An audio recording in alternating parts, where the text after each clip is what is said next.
But wait a minute. We really can't fully understand demand if we don't account for the actual usage of the good itself. Is it logical and sustainable for every single human to, say, have one of everything made, regardless of their usage? No, that would be simply wasteful and inefficient. If a person has a need for a good, but that need is only for, say, 45 minutes a day on average, it would be much more efficient if that good was made available to them and to others when needed.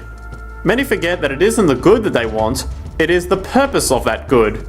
When we realize that the good itself is only as important as its utility, we see that external restriction, or what some might call today ownership, is extremely wasteful and environmentally illogical in a fundamental economic sense.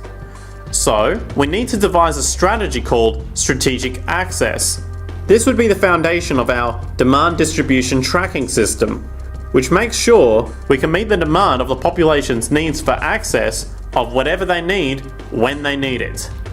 And as far as physically obtaining the goods, centralized and regional access centers all make sense for the most part, placed in close proximity to the population, and a person would simply come in, take the item, use it, and when finished, return it when it is no longer needed.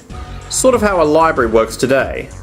In fact, these centers could not only exist in the community in the way we see local stores today, but specialized access centers would exist in specific areas where often certain goods are utilized, saving more energy with less repeat transport.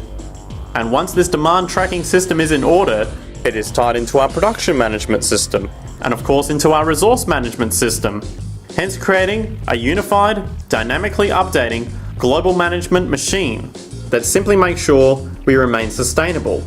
Starting with securing the integrity of our finite resources, moving to make sure we only create the best, most strategic goods possible, while distributing everything in the most intelligent and efficient way.